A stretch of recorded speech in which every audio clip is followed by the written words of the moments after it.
नमस्कार। Capital TV के खास शो यूपी का दंगल में आप सभी का स्वागत है। मैं हूं आपके साथ पूजा। उत्तर प्रदेश चुनाव जैसे जैसे नजदीक आ रहा है वैसे वैसे हर एक पार्टी भी कमर कसकर इस दंगल में मंगल की कामना कर एक्शन मोड में आ चुकी है और हम हर रोज यूपी चुनावी दंगल से जुड़ी लेटेस्ट अपडेट आपके लिए लेकर आते हैं। और इस खास शो के जरिए चर्चा में शामिल है हमारे साथ कैपिटल टीवी के editor in chief doctor Manish Kumar. Doctor साहब बहुत बहुत स्वागत है। धन्यवाद। उत्तर प्रदेश विधानसभा चुनाव से पहले भारतीय जनता पार्टी के नेताओं ने कार्यकर्ताओं का उत्साह बढ़ाने और मतदाताओं को अपने पक्ष में करने के लिए अभी से ही कमर कस ली है। इसकी शुरुआत जन आशीर्वाद यात्रा के साथ हुई। इस यात्रा में मोदी सरकार के 39 मंत्री देश भर के 212 लोकसभा क्षेत्रों का दौरा करेंगे, तो वहीं दूसरी तरफ अखिलेश यादव ने बीजेपी पर बड़ा आरोप लगाया है। अखिलेश यादव ने कहा कि यूपी चुनाव देश का सम्मान बचाने का चुनाव है।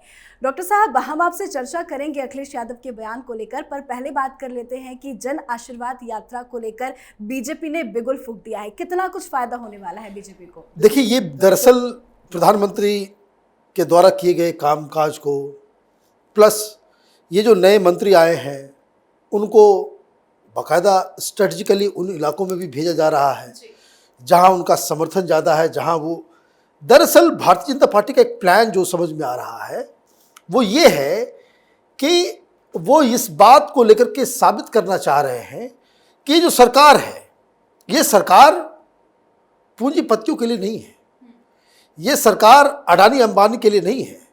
हमने जितनी भी योजनाएं हमने बनाई हैं, हमने जो जो काम किए हैं ज़मीन के अंदर, वो दरअसल देश के गरीबों के लिए है, दलितों के लिए है, ओबीसीज के लिए है, कि जो बेसहारा लोग हैं उनके साथ ये सरकार खड़ी है।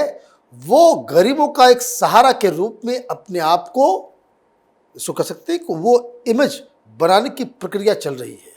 और ये इसकी ज़रूरत इसलिए भी है क्योंकि जितने भी पिछले जो आंदोलन हुए हैं या राहुल गांधी या विपक्ष की तरफ से जो लगातार इस बात को कहा जाता है कि पूंजीपतियों की सरकार है, अडानी अंबानी तो ये तो वो, हालांकि उसमें कोई फैक्ट नहीं है, लेकिन वो जो आरोप लगाया जाता है उस आरोप को, क्योंकि ये इस तरह का आरोप है, तुरंत चिपक जाता है।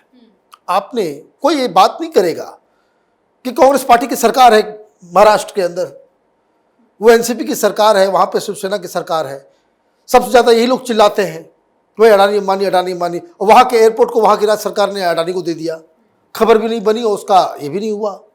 दूसरी बात यह है कि सरकार ये भी नहीं चाहती कि भाई उसका image anti investment, anti private sector जो है वो नजर आए, तो वो सामंजस्य राजनीति और इकोनॉमी में बनाना बहुत जरूरी है। एक बात आप समझ लीजिए, गूढ़ बात, good economic policies are bad politics and good political decisions are bad economics. जैसे ये फ्री कर दिया, वो फ्री कर दिया, तो लोगों को तो अच्छा पॉलिटिकली तो बड़ा बढ़िया है, केजरीवाल जीत जाता है, सब लोग जीत जाते हैं, लेकिन it's a bad economic decision. राज्य को भुगतना पड़ता है। वहां पे जब सरकार के पास पैसा ही नहीं होगा तो गरीबों तक वो क्या पहुंचाएगा? तो वो जो वेब है उसको इन यात्रा के जरिए तोड़ने की कोशिश में लगी हुई है भारतीय जनता पार्टी की। ऐसा करते हैं, कभी कोरोना की वजह से थोड़ा सा फ्री मिला है, पता नहीं थर्ड फेज आ जाए, कब लॉकडाउन हो जाए, फिर से ये रैलियां नहीं हो सके। इस समय का सदुपयोग करना चाहिए और मंत्रियों को ये जन आशीर्वाद यात्रा के जरिए गांव-गांव तक हम जाएं और बताएं कि गरीबों के साथ हम किस तरह से खड़े हैं। तो यही इसका पर्पस है और इसका फायदा जो 5 राज्यों में चुनाव हो रहे हैं उसमें भारतीय जनता पार्टी को जरूर मिलेगा। जी बिल्कुल। अब बात अखिलेश यादव की करें तो अखिलेश यादव जी ने कहा है कि ये जो चुनाव होने वाला है वो सम्मान जीतने का चुनाव है। इसको किस नजरिए से देखा जाए? उन्होंने बहुत सारी बातें कह दी है और इस बयान का टाइमिंग जो है वो रॉन्ग है। टाइमिंग रॉन्ग इसलिए है, उन्होंने कह दिया कि ये देश के सम्मान को बचाने वाला चुनाव है और देश का सम्मान क्या बचेगा, कैसे बचेगा? देश के सम्मान में क्या निरादर हो रहा है? भारतीय जनता पार्टी ने ऐसा क्या कर दिया कि देश के सम्मान में जो है भट्टा लग गया? भाई तिरंगे का अपमान तो किसान ये फर्जी आंदोलनकारियों ने किया जी। लाल किले को पवित्र किसने किया, उसके साथ तो आप खड़े हैं। तो ये तो लॉजिक आप नहीं दे रहे हो। आप क्या लॉजिक दे रहे हो कि जो भारतीय जनता पार्टी है वो गंगा जमनी तहजीब, देखिए मुस्लिम वोट के लिए क्या क्या नहीं पापड़ बेलते हैं उसको, तो वो तोड़ने के लिए भारतीय जनता पार्टी सरकार चला रही है। और उसके बाद ये बयान आया कि ये देश के सम्मान को, चूंकि भारतीय जनता पार्टी देश में सरकार चला रही है और वो हिंदुस्तान की गंगा जमनी तहजीब जो है उसको नष्ट कर रही है। चलो भाई ठीक है, पॉलिटिकल पर्सन है सरकार में भारतीय जनता पार्टी, वो आपके प्रतिद्वंदी है, आपने आरोप लगाया, बड़ा अच्छा किया। लेकिन ये अपने जो उनके एमपी हैं मौलाना साहब शफीकुर रहमान बर्क, उनको भी समझा दिया होता। मैं क्यों कह रहा हूं कि टाइमिंग गलत है। पूरा देश अभी तालिबान का प्रपंच देख रहा है जी। मैं आपको बता दूं, तालिबान के खिलाफ ये हिंदुस्तान की कोई सेक्युलर पार्टी या कोई एक शब्द नहीं बोलेगी, क्योंकि तालिबान की जो जड़ें हैं वैचारिक, वो ये देवबंद से जुड़े हुए हैं। ये दारुल उलूम जो देवबंद है उससे वो वही इस्लाम को वो फॉलोअर है। सोशल मीडिया में देखिए ये जो सीए के आंदोलनकारी, वो उसका ऑडियो बाहर आ रहा है। कई सारे लुटियन पत्रकार, ये टुकड़े टुकड़े गैंग, ये जो कश्मीरी अलगाववादियों के साथ देते थे, ये लोग कह रहे हैं कि वहां आजादी मिल गई। तो एक्टिविस्ट बोले बात समझ में आता है, उनको वोट नहीं लेना। एकेडमिशियन बोले, टुकड़े टुकड़े गैंग अर्बन नक्सल्स के लोग बोले भाई कोई बात नहीं, चलो। कई इन लोगों को तो पाकिस्तान तालिबान को भी फंड करता है, इस तरह के एलिमेंट्स को हिंदुस्तान में भी पाकिस्तान उसको फंड करता है। ये जो 26 जनवरी को बवाल मचा, दिल्ली के पुलिस इन्वेस्टिगेशन जो सूत्र बता रहे हैं, वो क्या बता रहे हैं? यही सब तो बता रहे हैं। लेकिन समाजवादी पार्टी को तो वोट लेना है। तो ये जो वर्क साहब जो हैं, इन्होंने आज कह दिया कि भाई तालिबान जो है बड़ा अच्छा काम कर रहा है, अफगानिस्तान के लोगों को आजादी मिल रही है। तो लोग तो अभी तालिबान के खौफ से खौफजदा है। उनको समझ में आ रहा है कि भाई तालिबान अगर वो उस तरह से अफगानिस्तान में हो रहा है, लोग ये पूछ रहे हैं जिनको ज़्यादा तालिबान के बारे में मालूम नहीं है, जिनको ज़्यादा इंटरनेशनल रिलेशन के बारे में पता नहीं है, आम जनता ये पूछ रही है कि ये लोग हिंदुस्तान भी तो आ सकते हैं। अब उसको समझाने का काम किसका है वो जाने, लेकिन लोगों के मन में तो सवाल आ रहा है कि भाई हिंदुस्तान में भी ऐसा हो सकता है।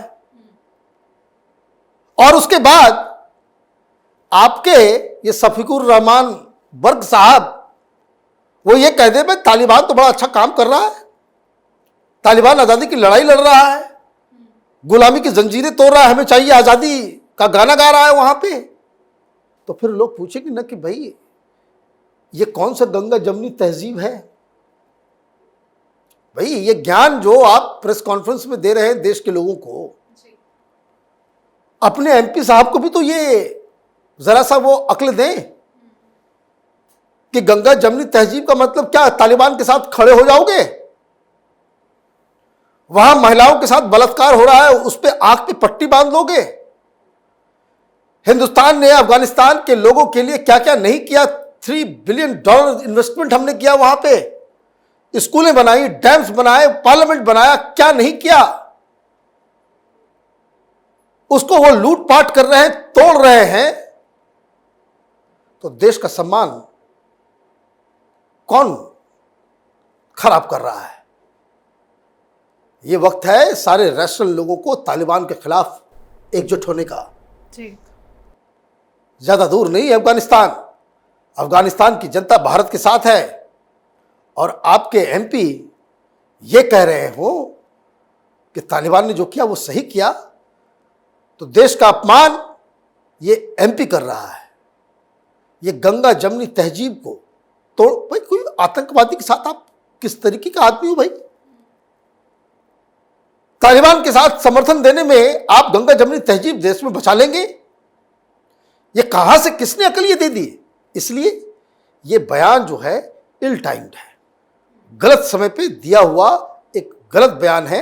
अब भारतीय जनता पार्टी क्या करती है नहीं करती वो तो अलग बात है, लेकिन ये जो बर्क साहब का जो बयान आया है वो ये सारे कैंपेन में वो पंचर करने की क्षमता रख सकता है। बड़ी पॉलिटिकल कीमत चुकाना पड़ सकता है अखिलेश यादव को। जी, आपने बयान को बहुत अच्छे से समझाया, बहुत बहुत शुक्रिया। वैसे अखिलेश यादव सम्मान की बात करते हैं, अब एक वीडियो और फोटो बहुत ज़बरदस्त वायरल हो रहा है जिसमें उन्हीं के नेता तिरंगा का सम्मान नहीं कर पाए, जनगण तक गा नहीं पाए। बहुत बहुत शुक्रिया सर बातचीत। धन्यवाद। तो चुनाव आते ही बयानबाजी का भी दौर शुरू हो गया है। समाजवादी पार्टी के अध्यक्ष अखिलेश यादव ने बीजेपी पर देश की गंगा जमुनी तहजीब को खत्म करने की कोशिश का आरोप लगाते हुए कहा कि इस पार्टी की मंशा देश की पहचान को समाप्त करने की है। वैसे अभी तो ये शुरुआत है और आने वाले समय में ऐसी बयानबाजी की कतारें लंबी होगी, पर देखने वाली बात होगी यूपी के इस चुनावी दंगल में किसके सर सजेगा ताज, किसके हाथ लगेगी हार की निराशा। आज के इस खास शो में इतना ही, बने रहे हमारे साथ। नमस्कार। 2 साल पहले शुरू हुई एक मुहिम, मीडिया में एक नया आंदोलन, शपथ झूठ को बेनकाब करने की, संकल्प सच को आप तक पहुंचाने का, और इस क्रांति को मिला आपका साथ। हर दिन हमसे जुड़े लोग, 10,70 करोड़ से ज्यादा दर्शक हमें देख चुके हैं। अब है आपकी बारी। उत्तर प्रदेश में नए आंदोलन की तैयारी।